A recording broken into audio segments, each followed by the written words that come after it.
Master your money, free your future. Welcome to Budget for Life. My name is Jeremy. I'm not a professional YouTuber. I'm a financial advisor, but this video is not financial advice. In this video, I want to reevaluate GameStop's software business and how I would ascribe a fair value to their software business. Before I get into it, hey, is my audio sounding a little bit better? Because check it out. We got we got a mic. We got a mic. All thanks to you guys supporting the channel. Some of you guys specifically donated for me to get a mic to try to improve the audio quality. So let me know if it's working or not. But other than those specific donations that were specifically made for that specific cause, 100% of the earnings of the channel do go to DRS Book GME shares, and I appreciate the support. I appreciate those who have subscribed. We are scaling Mount Fuji together. If you want to be a part of the Pokey Sub Club, you've got about 1,000 subs left to be a part of it. So thank you. Also, thank you to those who join as fans and friends. And check it out, guys. A little update here. So we've got October's earnings finally got DRS booked.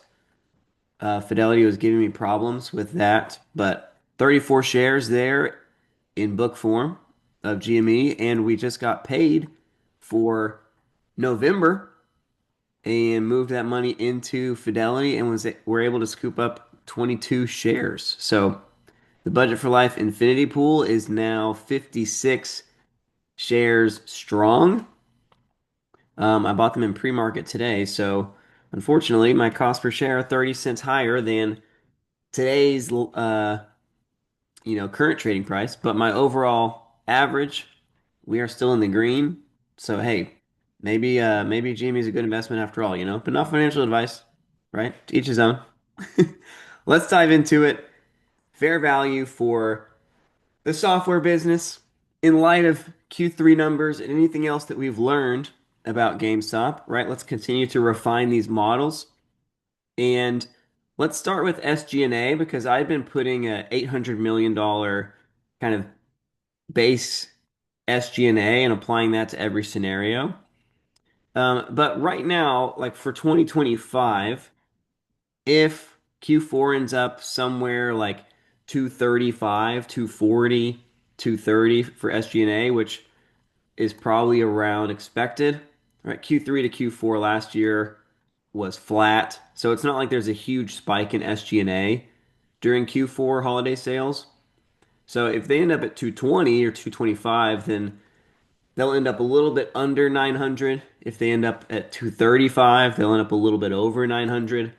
But right now, I think it's more fair to say SG&A is 900 million for GameStop the company.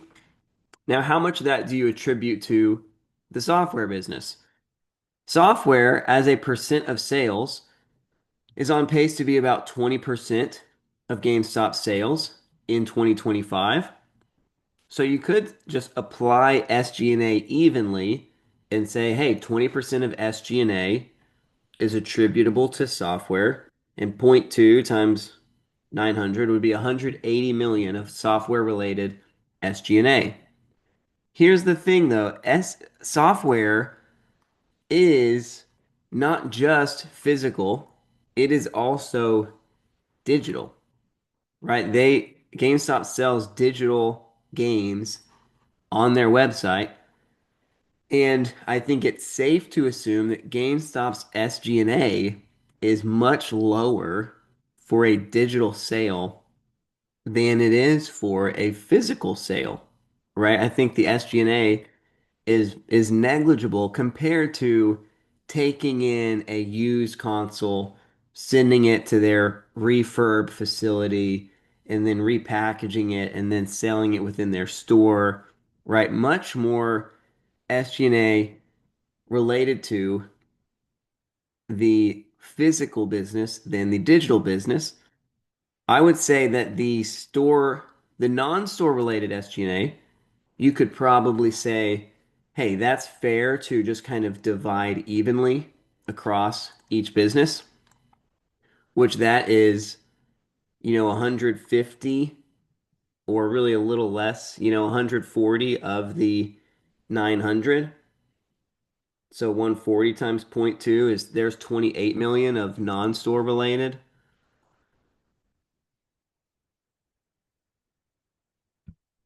28 million non-store. And then how much of the store related is software? Well, how much of software is digital, right? And we don't know for sure, but we can solve for a pretty good approximation based on the margins that GameStop reports. And the digital sales are somewhere 20 to 25%. Let's just call it 20% to be conservative. This is the floor case scenario we're talking about after all. So 20% of the software business is basically SG&A negligible. And so the real costs are more like 80% of the software business. If the software business is 20% total, well, 80% of 20% is 16%, right? So 16% times the, what is it, 760 remaining of store related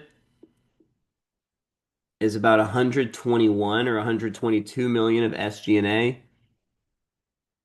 plus the 28 gets you 150 million of SG&A.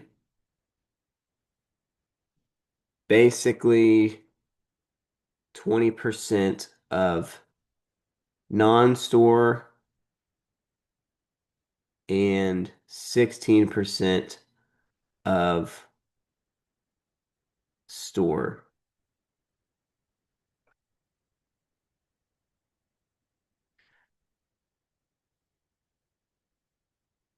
Software revenue.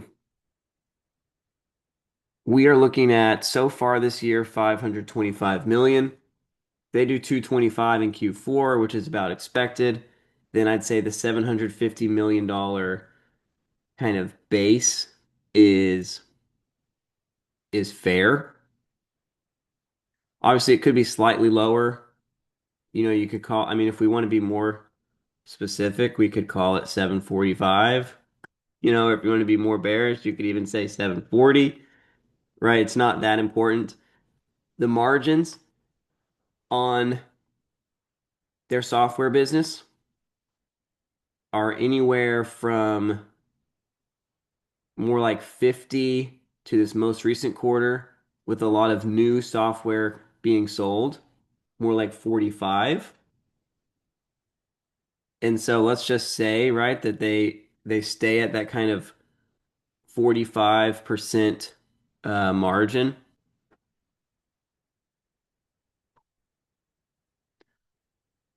Now, this could grow, right? Margins could grow as more and more stores close, more and more physical games go by the wayside, and more digital games represent GameStop's total software sales.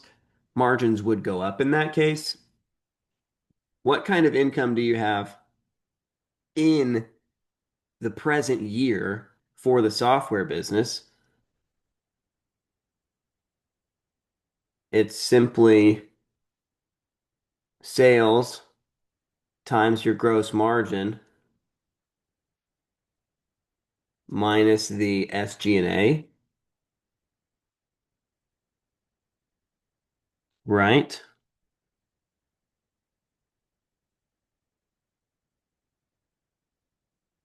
183 million in net income for the software business. Now the growth, right? What's the direction of the software business? And this is one of the most interesting parts from GameStop's Q3. We see that for the third straight quarter, software sales have gone down by about 27, 26%. But what we also have seen is that software sales per store have actually inverted, right? We are actually seeing software sales per store growth, right? About 60K per store in Q1 of 2024, 70K in Q1 of 2025. Again, 50K to 70K Q2 to Q2, and then 80K to 90K Q3 to Q3. Now we just had the Switch release, so presumably, right, that kind of lifts the tide um, of software sales, raises demand for new software. But still, we have seen a store count reduction from 3,500 stores in Q3 of last year to 2,100 in Q3 of this year. So, despite seeing a 27% decline in total software revenue, we've actually seen a 33% decline in stores. So, the question for where does the software business bottom out really is a question of where does GameStop's store count bottom out? Because hypothetically, GameStop has finally crossed over a critical mass threshold of stores where the more stores that they decline from here, the higher sales per store will go. In other words, the percentage of GameStop's total sales that are being generated online, which have very little to do with GameStop's store count, right? Amazon, the largest online retailer by revenue, has like 500 local pickup locations and Amazon lockers, etc. Right? So GameStop, with even a fourth of the stores they have now, would still be able to sell a similar amount of revenue online and presumably a growing amount of revenue online through marketing and their brand improvements, etc. And so really, where does the software business bottom out? It's somewhere higher than wherever their store count bottoms out. If they go down to 1,000 stores one day, will the software business cut in half from where it is today? The answer is no. At the very least, the digital portion of the software business would be basically unaffected entirely, right? So a fifth to a third or a fifth to a fourth of the software business could care less about GameStop stores.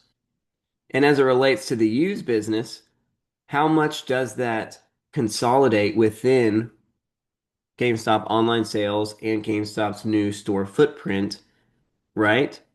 It's a little bit hard to say at this point, but not every dollar of GameStop's in-store sales will be lost, even of the physical business, because even the physical business, again, has online sales, and the physical business customers may still prefer to buy from GameStop, even if they then have to drive an extra 5 minutes to get to a GameStop compared to what they used to have to drive to.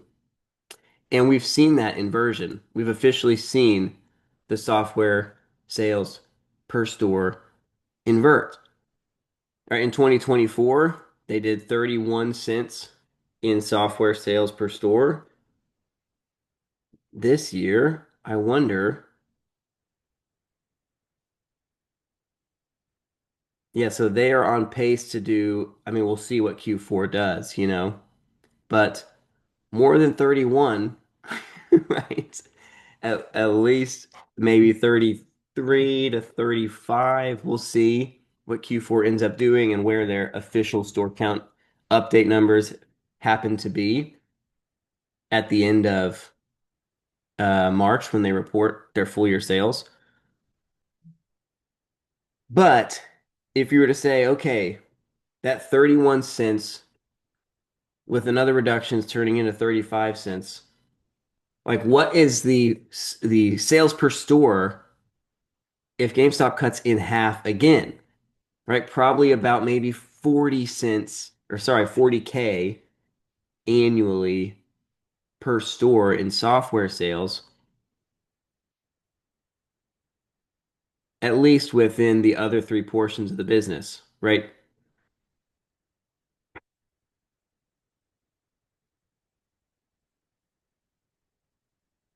Basically, 80% of the store count reduction will carry over to software sales reduction.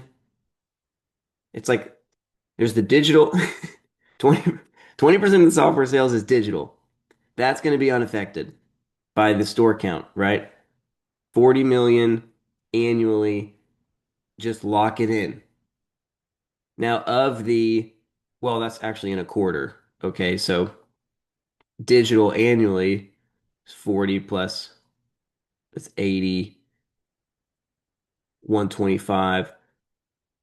So they've got 165, like 160 million of annual digital sales at an 89% margin, right? 160. So they've got 142 million of revenue, of gross profit from their software business just from digital. 142 million just from digital of gross profit. It's insane to think about. Mm. 160 of this 740 is digital. Of that, what's that? 680, 580 that's left. If the store count cuts in half, I would expect 80% of that half to also hit the software sales.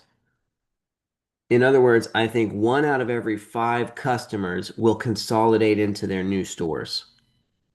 Does that make sense?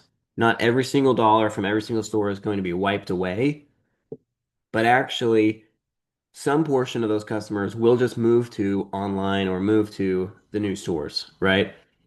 So if 580 gets cut in half,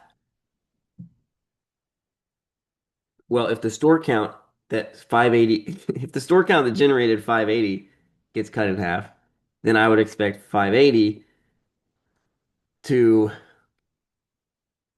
be zero point 0.6 of what it is, right? Instead of zero point 0.5 of what it is. So 348 million is kind of like the floor for the core business plus the 160 from digital. So you end up with still a $500 million business even after GameStop reduces their store count by half, right? If they go down to 1,000 stores, you're still looking at 500 million in sales, right? It's kind of uh it's kind of dramatic to think about. And then how much does SG&A come down, right? If the decline in software is in many ways now tied to the decline in GameStop's store count and not fundamentally, right? If we've passed over the critical mass of software declines, and now with the new console cycle combined with the reduced store count, which increases the percent of sales that are happening online, right? You would think that SG&A would again also come down more aggressively than even revenue comes down. But even if SG&A stayed the same, we're looking at 150 million of total SG&A and on 508 million at a 45% gross profit, right? You still end up clearing 80 million a year in net income with half the store footprint that you have now, right? So the question is like, where does the software business bottom out? And previously, I had modeled it going all the way down to 40 million a year. But what I'm saying is the digital sales alone, 160 million in revenue at 89% margins is 142 million in income. And that portion of the software sales is basically SG&A free, right? Even if you think there's still 10% of SG&A attached to the digital sales, which I think would be too aggressive, you're still at 125 million of net income from just the digital software business. I know right now I'm supposed to be talking about just the floor case. And so, of course, are there other catalysts that could happen to further dramatically decline GameStop software sales? I don't think so, other than if people stop playing video games or right something that's very light, a very, very low probability, not high odds at all. But the growth obviously is it's still declining, but how much fundamental decline is there left compared to the store count decline? And even if you thought every single dollar of the physical sales are gone forever, right? All of that 500 million is gone. You still have the 160 from digital, which worst case is still clearing 125. And that 125, right? What's the fair PE for 125 million of just online pure profit sales, right? The PE that you would give that is actually pretty meaningful, right? Even if it's slightly declining, right? It's just hard to envision like basically the software portion of GameStop's business, if you want to value it fairly, you almost need to split physical software and digital software. And GameStop's digital software business is is meaningful, right? For GameStop's total like best case scenario is 125 million in income, right? Net income, operating income. Is that like otherworldly important forever? I mean, you could say, oh, that's a small number. But when we're talking about GameStop, we're talking about a company that right now their trailing 12-month operating income is 177. Now, if you look at only US and Australia, it's 234, right? So GameStop's cutting their costs so efficiently that they're set up to make half of their operating income just from digital software sales, right? Like it's really pretty and it's a pretty impressive business and it's one of my biggest takeaways from Q3 is wait a minute, software is moving the needle. And I guess the better way I could say it is software is no longer dragging this company to the earth, you know? Like it's holding its own. It's finally inverted from a sales per store perspective.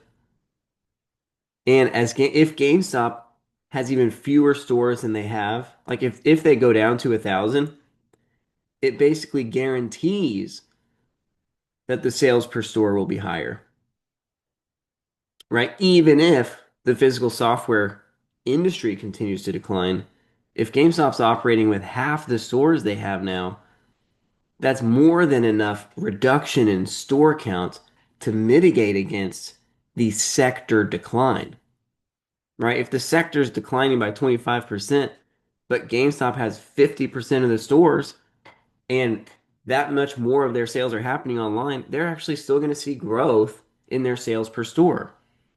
So again, um, what does that number come down to? It's like on a sales per store basis,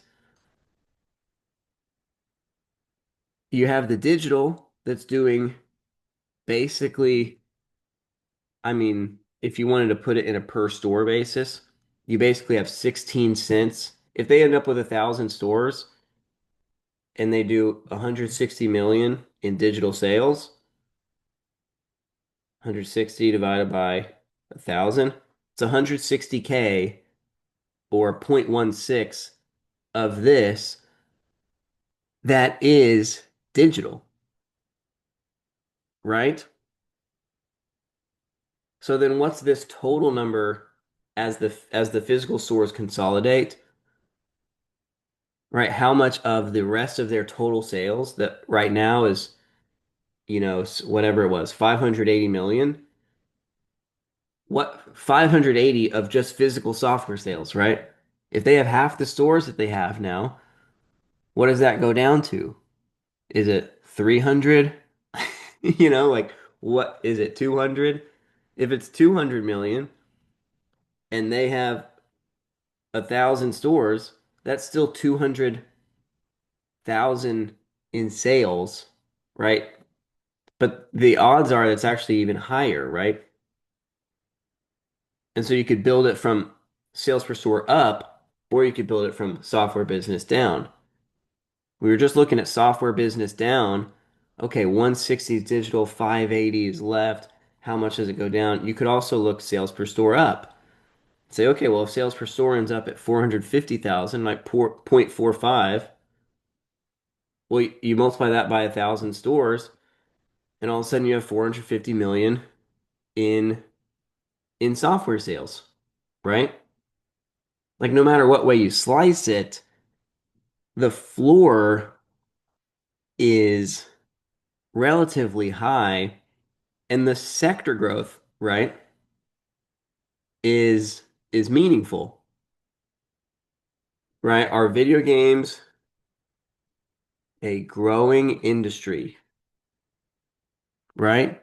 Yes, the video game industry is massive and growing, right? So like fundamentally, is software doomed? No. It's really just how low is the floor? I used to think 40 million a year was the floor, and I'm telling you they can do 125 a year just from digital, right? Just from digital. And then what type of net income do they clear from the rest of it? Maybe it's 40 million from the rest, you know,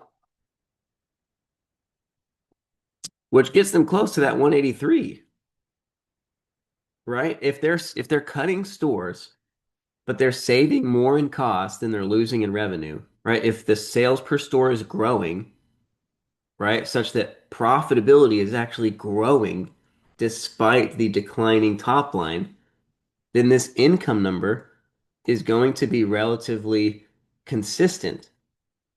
But let's say it annualizes at a 10% rate for at least a couple years. I mean, even 10% is a little aggressive. I don't think software income, like, I don't even think a 10% in profit reduction is in the cards unless we see sales per store invert again to the negative. But I think the digital sales keep the floor of software high enough that the worst case scenario just really isn't that bad, right? But if they grow at negative 10% until bottoming at 145 per year, so basically 2 more years of 10%, um,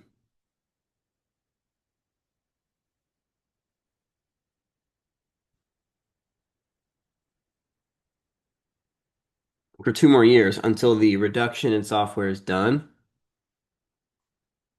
Again, unless there's some type of bear case for why would GameStop's digital sales um, suffer or evaporate, when the reality is they sell practically just as much in digital now as they did 10 years ago, right? Their positioning in the digital game industry is not the lion's share of digital sales, but it's still like GameStop's share of digital sales. If you want to be more conservative, say, okay, they lose some digital too, right? So maybe there's 3 or 4 years more of software income decline. If they're at 125 a year, or if they're at 183 right now, and one day they'll be at 125 a year, right? What type of PE would you give the 125 a year business that's highly efficient, highly profitable, highly online, very low SG&A, right? You would surely, particularly if the industry is continuing to grow, you'd still want to give that a 25 PE, that 125 per year business, right? But the 183, right? What do you give the 183 business in light of the fact that there's still declines ahead? Maybe you would just give it a 10 PE because you're nervous about what if the declines are worse than you think, right? The 25 PE for this business, if it really bottoms out at 125 a year, at a 25 PE, that's a $3.1 billion business, right? But then that 3.1 billion you would have to discount to current day, right? And if that's 5 years away, I mean, that's actually kind of interesting. I want to 25 PE, present value. Like this net income at a 10 PE is simply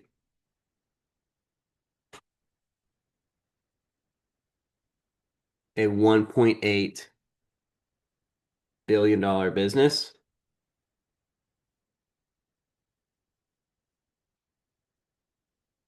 The current net income, giving it a 10 PE because of the declines that are ahead. But if you wanted to kind of like back of the napkin fact check the 1.8 value, you could also say, well, this 10% decline continues until they're at 125 a year, right? And 183 times zero point 0.9, there's 1 year, times zero point 0.9 is 2 years, times zero point 0.9 is 3 years. 4 years away is that 125. So what is the 125 times the 25 PE? That 3.1 million is what I say, 4 years away. So if you're to take the present value of 3.1 million, if you use an 11% discount rate, 0.89 times 0.89 times 0.89 times 0.89 literally gets you a 1.96 billion value.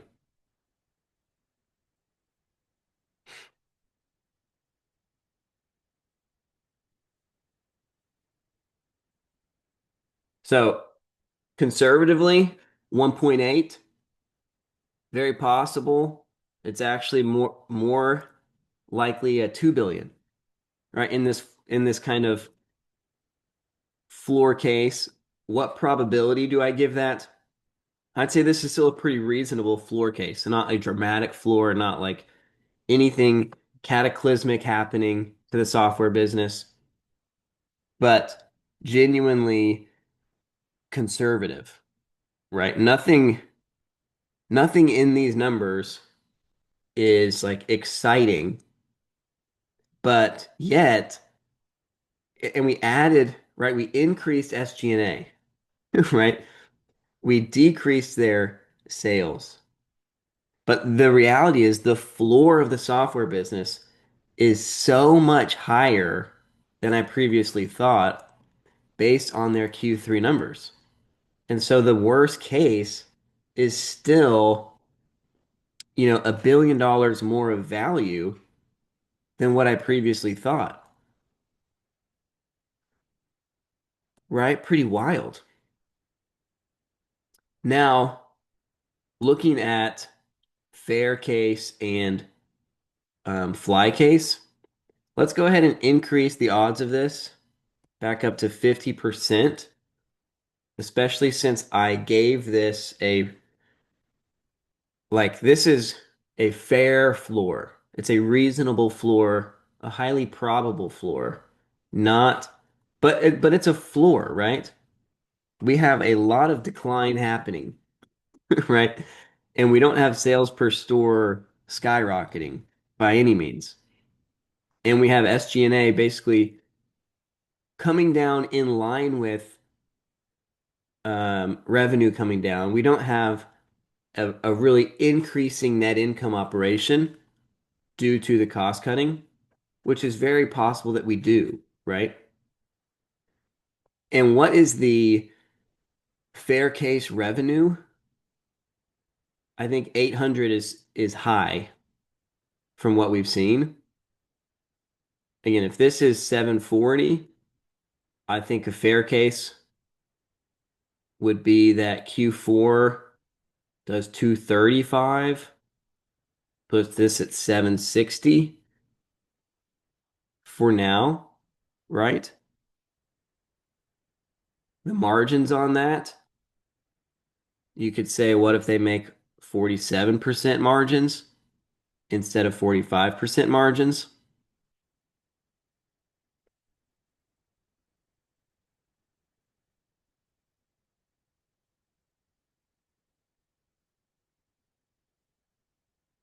The income that that gives you, assuming SG&A is the same for all of them, we're just going to keep that for now. A realistic SG&A, of course, SG&A could be even better. But we'll just kind of bake that in. All right, fair case, you're looking at 207 in income instead of 183. Now, what is the decline? Well, first I should start with what type of PE would you give that 207? Again, it comes down to what are your expectations? And I think if you wanted to adjust this to be slightly more fair while still reasonable, basically you would say that instead of bottoming out at 125 of income, it bottoms out at 135 of net income. And instead of giving that a 25 PE, you give that a 28 PE, right? What type of current PE do you then give today's business? Right? Maybe a 12 instead of a 10. It's still declining, right? You still don't want to do anything crazy. But if you end up pricing that out,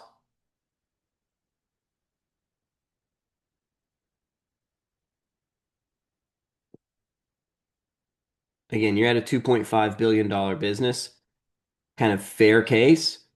Let's check the math of that with kind of the present value version of it.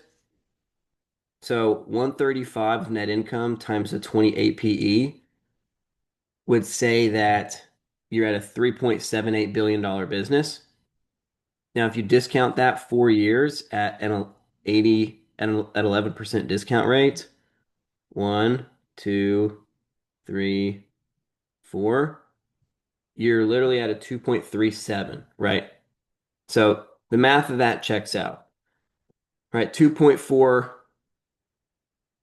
you could say maybe this should only be in, you could say the current should only be an 11, or you could say that, really this should maybe be like a 29 PE, or you could say that it's only going to take 3 years. Oh, that's actually accurate, right? Because 135, 207 times zero point 0.9 times zero point 0.9 times zero point 0.9 gets you down to 150 in 3 years. Okay, 135 in 4 years. So, do you call this from 125 all the way to 150? I think to create meaningfully different scenarios, that might be a more helpful way to illustrate it. So basically the floor is higher than we think, and therefore it only takes 3 years to get there and then you give that a 28 PE,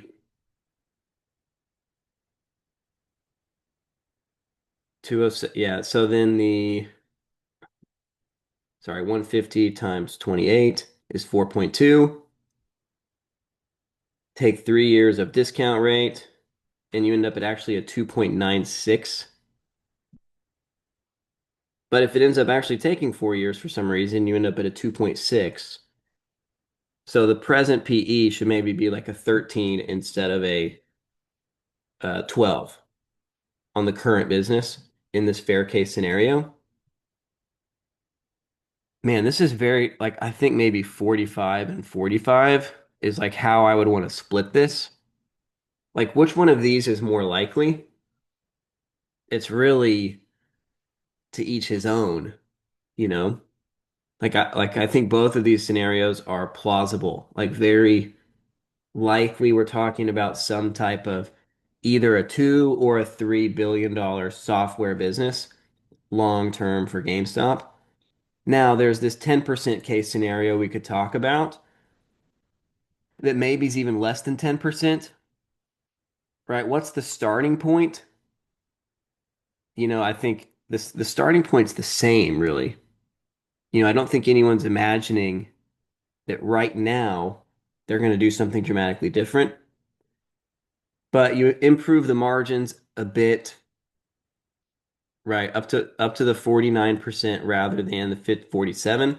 And we could even raise that a little higher and say, what if those margins continue to increase if digital continues to increase as a portion of the sales? So let's say they end up climbing all the way to a 51% margin, because again, we know that the digital portion of the sales is very, very high margin because they only record the net commission as revenue. Um, Now, from an income perspective, what is the income generated? You are looking at 240 million in income rather than 207. What is the trajectory, the growth of the software business? You know, at, in the fly case previously, like in previous videos, I've imagined the fly case essentially as like games, like software becoming collectibles as the fly case scenario. I think that's like really, really marginally possible. That's why I had this fly case at a 5% earlier. I'm increasing this to a 10%, and I'm now presenting that the fly case of software really comes down to digital. Now, GameStop has said their ability to compete in digital is low, right? But the point is that the sector, like the fly case for GameStop software business, is if the video game software sector continues to grow dramatically, right? If the total addressable market is big enough, GameStop's brand is saturated enough that it will command some portion of the pie. So the long-term fly case, it's not really based on GameStop and their positioning within the video game industry. It's really based on the video game industry. And GameStop just happens to be in the ocean, right? They could be a small fish in the big ocean. If the ocean's big enough, they're going to eat, right? And then of course you do still have, hey, what if physical games becoming collectibles moves the needle to some extent? Sure. The other kind of fly case is just related to GameStop's operation, right? What happens when they continue to close stores? And does the software growth grow meaningfully, right? So you have the total addressable market growing, and then are all are GameStop stores really just there to be there, but they're not meaningful for the software sales being generated, right? What if 80% of software sales are happening online? Like it's probably not 80 right now, but if they can cut costs meaningfully at a meaningfully higher rate than they would lose revenue from those store closures, then that would increase GameStop's income because their sales, despite being lower, would have so much less SG&A being taken out from it, right? Right now we have 150 million in costs associated with this 765.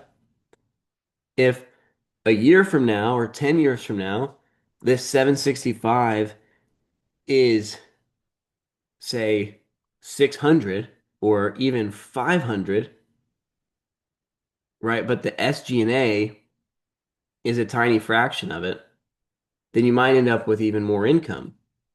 Right now, you're looking at 240 in income and 51% margins. Let's go ahead and bring this back to 49, and we'll bake that 51 into, how do we think about their growth in the fly case? Because I do think in the fly case, SG&A could come down to 75 million. I think they could cut their SG&A in half as it relates to software, right? Pretty, I mean, that's not even unlikely that the software portion of SG&A is all the way down to 75 million. What happens to the sales if, let's say, they cut stores in half, but they maintain half of their previous sales, right? The customer retention, the customer loyalty, the brand, right? Then all of a sudden you're looking at 600 million that is half the stores, but you maintain half of the customers. 600 turns into 450, right? 450 plus the 160 in digital that we're saying is static gets you to 610, right? And if you're only taking 75, oh, sorry, 610 times the 49% margins is 299 million in income. If one day you're only taking 75 million out of that, guess what your net income is, right? Your gross margins was 299. You take 75 out of that, your net income 10 years down the road, we're talking about 225 million or 224 million, right? So the growth could hypothetically be zero, right? And when we say zero, we're really saying minus 10%, right? Keep that same decline, but cost cutting keeps income flat, right?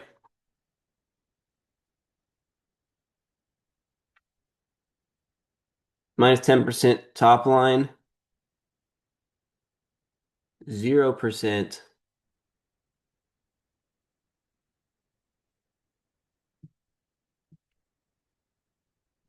bottom line. So if you have the same income 5 years from now that you have now, right, then what's the present PE of this 225 if it's basically static, right? It's going to be the same type of income 5 years from now as it is now. Well, you'd probably give it something like a 20, something like a 20, right? Nothing, you're not pricing in any growth, right? If you want to call it an 18, call it an 18. If we wanted to take a little bit more time on this video, we could simply do the math, right? Like how many years until the customer, the purchaser of the stock breaks even, right? Because the average S&P 500 investment would take 13 years to break even. So I guess you could say in that case, you would expect a 13 on the PE if there's no growth in the bottom line. So, this is like maybe 18 is a little aggressive. Maybe we call it 15, and then we say that there's like 1% growth on the bottom line, right? Just a little bit of, hey, we're finally inverting. Is that possible, right? This is low odds. We're saying 10%, but if we're already seeing sales per store inverting, Is it possible that in another 2 or 3 or 4 years, we actually do see software revenue invert to where software is growing?